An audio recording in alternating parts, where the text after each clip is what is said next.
বন্ধুরা, সজনে ডাঁটার তো অনেক রকম রেসিপি বানিয়েছেন।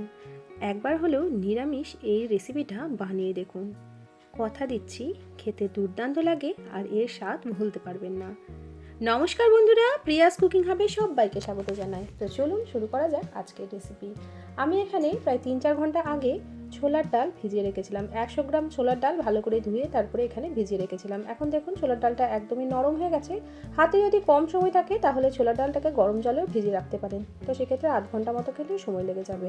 ছোলার ডালের পরিবর্তে আপনারা এখানে মুগের ডাল বা মটরের ডালও ব্যবহার করতে পারেন। এবার এই ছোলার ডালটাকে একটা মিক্সার জারের মধ্যে নিয়ে নিলাম। দিয়ে দিলাম পরিমাণ মতো লবণ আর কয়েকটা কাঁচা লঙ্কা। তবে ঝালটা আপনারা প্রয়োজন মতো দেবেন। খুব সামান্য একটু জল দিয়ে এটাকে একদম মিহি করে বেটে নেব। এখানে দেখুন মিহি করে বেটে নিয়েছি। এর মধ্যে দিয়ে দিলাম খুব সামান্য একটু হলুদ গুঁড়ো। এরপর দিয়ে দিচ্ছি কালো জিরে 1 চামচ আর সাদা জিরে দেব বা গোটা জিরে 1/2 চামচ। আর এখানে দিচ্ছি খুব সামান্য একটু হিং। হিংয়ের ফ্লেভারটা কিন্তু এখানে দুর্দান্ত লাগে, আপনারা না চাইলে কিন্তু নাও দিতে পারেন। খুব ভালোভাবে এটাকে একটু ফেটিয়ে নিচ্ছি। খুব ভালোভাবে ফেটিয়ে নিলে এটা আমরা বড়া ভাজবো, বড়াটা কিন্তু একদম নরম তুলতুলে হবে। তো খুব ভালো করে আমি এখানে ফেটিয়ে নিলাম। আপনারা চাইলে কিন্তু এখানে লঙ্কার গুঁড়ো ব্যবহার করতে পারেন, তবে আমি যেহেতু কাঁচা লঙ্কা দিয়েছি তাই কিন্তু এখানে আর লঙ্কার গুঁড়োর ব্যবহার করলাম না। এখানে এটা আমাদের ভালো করে ফেটানো হয়ে গেছে। আর এখানে দেখুন আমি নিয়েছি বেশ কয়েকটা সজনের ডাঁটা। এরকমভাবে লম্বা লম্বা করে সজনের ডাঁটাটাকে কেটে নিয়েছি। আমি এখানে 3টে সজনের ডাঁটা নিয়েছি আর নিয়েছি 2টো বড় সাইজের আলুটাকে আমি এরকমভাবে লম্বা লম্বা করে কেটে নিয়েছি। তো আপনারা এখানে যেমনভাবে নেবেন সজনে ডাঁটা আলুর পরিমাণটা, সেরকমই কিন্তু ডালের পরিমাণটা কমিয়ে বা বাড়িয়ে নিতে পারেন। প্রথমে কড়াইয়ের মধ্যে দিয়ে দিলাম 2 চামচ সাদা তেল। আমি আজকে রান্নাটা সাদা তেলেই করব। তেলটা খুব ভালো করে গরম হয়ে গেছে। এখন চামচে করে 1 চামচ করে দিয়ে দিয়ে বড়াটাকে ভেজে নিচ্ছি। আপনারা এখানে বড়াটা ছোট বা বড় যেরকম খুশি ভেজে নিতে পারেন। আমি দেখুন এরকমভাবে সাইজ করে একটু ভেজে নিচ্ছি। আর গ্যাসের ফ্লেমটা মিডিয়াম আঁচেই বড়াগুলোকে ভেজে নেব। এতে করে খুব সুন্দর করে ভাজা হবে বড়াটা, ভেতরটা কিন্তু মুচমুচে থাকবে। হাই ফ্লেমে ভাজতে গেলে ওপরটা সুন্দর করে ভাজা হয়ে যায় কিন্তু ভেতরটা কাঁচা থেকে যায়। তো একবারে যতগুলো আটলো ততগুলোই আমি দিয়ে দিলাম। তো এভাবে একটু উল্টে পাল্টে বড়াগুলোকে মুচমুচে করে লালচে করে ভেজে নেব। তো এখন দেখুন একটা দিক হয়ে গেছে, আমি এবার একটু উল্টে পাল্টে ভেজে নিচ্ছি। এতক্ষণ পর্যন্ত ভিডিওটা যারা এতদূর পর্যন্ত দেখেছেন লাইক দিতে ভুলে গেছেন, একটা লাইক দিয়ে দেবেন। আপনাদের একটা লাইক আমাদের জন্য অনেকটা গুরুত্বপূর্ণ। চ্যানেলে নতুন বন্ধু হয়ে থাকলে চ্যানেলটিকে সাবস্ক্রাইব করে পাশে থাকার অনুরোধ রইল। পাশে থাকা বেল বাটনটিকে প্রেস করে অল নোটিফিকেশনটা অন করে দেবেন, যাতে নিত্য নতুন কোনো রেসিপি দিলে সবার আগে আপনাদের কাছে নোটিফিকেশন পৌঁছে যায়। এখানে দেখুন বড়াগুলো আমাদের ভাজা হয়ে গেছে। এবার এই বড়াগুলো তেল থেকে তুলে নেব। তো এই দুটো একটু কম ভাজা হয়েছিল, তো আমি আবার কিছুক্ষণের জন্য রেখে আবার ভেজে আবার তুলে নিলাম। এই তেলের মধ্যেই বাকি যেটুকুনি ডাল আছে সেটা বড়া ভেজে নিচ্ছি। একবার হলেও এই রেসিপিটা বানিয়ে দেখবেন, খেতে কিন্তু দুর্দান্ত লাগে। ছোট থেকে বড় সবাই কিন্তু ভীষণ পছন্দ করবে। আর এখানে দেখুন 1 চামচ মতো ডাল বাটা কিন্তু আমি রেখে দিয়েছি, এটা আমাদের পরে ব্যবহার হবে। এই বড়াগুলোকেও সুন্দর করে ভেজে তারপর গ্যাসের ফ্লেম থেকে আমি তুলে নেব। আবারও কড়াইটা আমি চাপিয়ে দিলাম, বড়াগুলো আমি তুলে নিয়েছি। এখন এই কড়াইয়ের মধ্যে দিয়ে দিলাম আবারও 1 চামচ সাদা তেল। তেলটা খুব ভালো করে গরম করে নিয়েছি। এখন এই তেলের মধ্যে দিয়ে দিচ্ছি 1 চামচ কালো জিরে। কালো জিরের ফ্লেভারটা কিন্তু এই রেসিপিতে ভীষণ ভালো লাগে, আপনারা অবশ্যই করে কালো জিরেটা ব্যবহার করার চেষ্টা করবেন। দিয়ে দিলাম খুব সামান্য একটু হলুদ গুঁড়ো, খুব সামান্য একটু লবণ। তো খুব ভালোভাবে তেলের মধ্যে এটাকে একটু মিশিয়ে দিতে হবে। এবার যে আলুটা আমরা কেটে রেখেছিলাম সেই আলুটা খুব ভালো করে আমি ধুয়ে নিয়েছি। এখন এই আলুটা তেলের উপরে দিয়ে দেবো।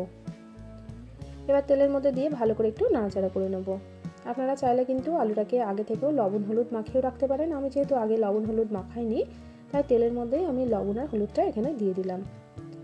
গ্যাসের ফ্লেমটা লো টু মিডিয়ামে রেখে আলুটাকে একটু নাড়াচাড়া করে নিলাম। এবার আলুটাকে বেশ কিছুক্ষণের জন্য একটু ঢাকা দিয়ে রেখে দেবো। এতে করে আলুটা কিন্তু সুন্দরভাবে সেদ্ধ হয়ে যাবে, আলুর মধ্যে একটা সুন্দর কালারও চলে আসবে। তো এখন দেখুন আমি আলুটাকে একটু ঢাকা দিয়ে দিলাম। তো আমি 1.5 থেকে 2 মিনিট মতো একটু ঢাকা দিয়ে রেখেছিলাম। তো এখন দেখুন আলুটা খুব সুন্দর একটা কালার চলে এসেছে। তো এখন আলুটাকে আবার একটু ভালো করে নাড়াচাড়া করে দিচ্ছি। এবার দিয়ে দেব কেটে রাখা সজনের ডাঁটাটা। সজনের ডাঁটাটা কিন্তু আমি কাটার আগেই ভালো করে ধুয়ে নিয়েছি, কাটার পরে কিন্তু আর আমি এটাকে ধুইনি। তো সজনের ডাঁটাটা দিয়েও খুব ভালোভাবে একটু তেলের মধ্যে নাড়াচাড়া করে দিতে হবে। তো এরকমভাবে যদি হালকা করে একটু ভেজে রান্না করা হয় তাহলে কিন্তু রান্নাটা ভীষণ ভালো লাগে। আর গ্যাসের ফ্লেমটা একদম লো টু মিডিয়ামে রেখে রান্নাটা করবেন, তাহলে কিন্তু কোনো কিছুই পুড়ে যাবে না। হাই ফ্লেমে রাখতে গেলে যেহেতু তেল কম দিয়েছি তাহলে কিন্তু পুড়ে যেতে পারে। আবারও ঢাকা দিয়ে 1 মিনিট মতো এটাকে রেখে দেবো। তো দেখুন এখন ঢাকাটা খুলে দিলাম।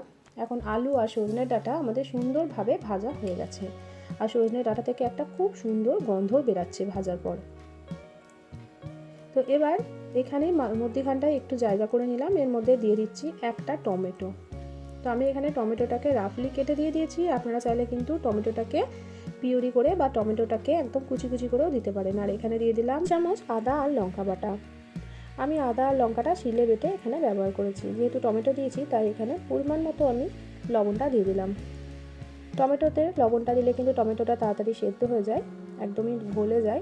তো আমি এখানে যতটা লবণের প্রয়োজন ততটা লবণ আমি এখানে দিয়ে দিলাম। এই রেসিপিতে কিন্তু আর লবণের ব্যবহার আমি করব না, এখানে যা লবণটা ব্যবহার করে নিয়েছি। খুব ভালোভাবে একটু কষিয়ে নিচ্ছি।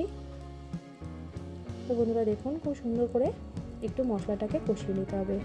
এবার এটাকে ঢাকা দিয়ে আবারও রেখে দেব কয়েক সেকেন্ডের জন্য।